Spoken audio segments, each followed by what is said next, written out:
So I think there's a couple of things that my background helped influence in this position. Number one, I've grown up here.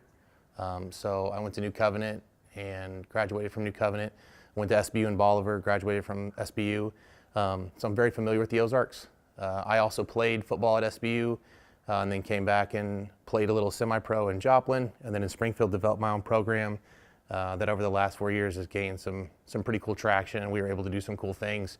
I worked in business startup as well, so it kind of made sense that a new business startup, football related, where I grew up is kind of like the trifecta for me finding this position. And you feel like what you've done with the semi-pro team has been almost like training for something like this? Yeah, totally. The reality is that the only real difference is, resources. The effort is still the same. The market is still the same. The goal is still the same. Now I'm just fortunately in a position where I have, the adequate resources to do at the level we want to do it at. For you, what's the challenge going to be in balancing, trying to pick the right players, but also trying to market and get to the fans and come up with the different designs? What are those challenges going to be like? So delegation is important early, making sure that everybody has a clear vision of what we're doing. That way we're all carrying each other's responsibilities when one of us has got maybe too much to handle at that time. We really believe in the product, and we know that Springfield is a really great market for it, and so we just know that if we execute on our vision and what we have set in store, that it'll be a success, no big deal. What are you excited for the most? Well,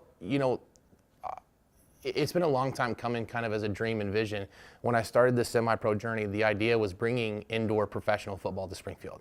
I had seen it in other markets, and I knew how wonderful it was, and I knew how high action, fast paced it was. And then when I found out that it was going to be in Springfield, after talking with Mark and some of the other team, and I got to hear kind of their goal, their vision, their excitement for it too, I just knew that it was kind of meant to be. What's going to be the process in terms of trying to bring in the right players? Are you guys going to have a certain criteria, for guys that want to show up, so that way you don't have just, a whole bunch of people that aren't qualified showing up? What's that process? Yeah, so one of our conversations we've had early is about education of the product, because it's six-man football. And six-man football comes with a lot of rule changes, a lot of personnel differentiation. So as we kind of start to prepare and schedule tryouts, the goal is to use our social media and our website platform to start putting out education that tells players kind of what they'd be expected to be, what kind of shape they need to be in, all their different, athletic abilities.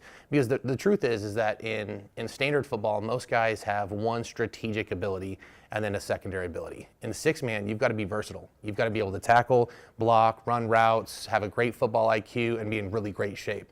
So that hones a specific type of player down. You think you go over to the semi-pro guys and say, hey, anybody want to come on over here? So I think there's a lot of guys that have played for our program in the past that are very, very capable. The nice thing about having the program that we've had in the past is that a lot of the athletes on that program were what made us so successful.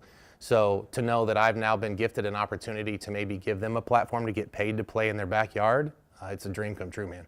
Last couple things for you. Are you guys mostly going to try to focus on taking the players from here in the Ozarks, or do you have to expand to make sure you get the best guys and kind of look all over? So we've had that conversation. I think we're open to both, but I think really for the product, it's a lot easier to connect with players that have a pedigree that's either collegiate or even high school here.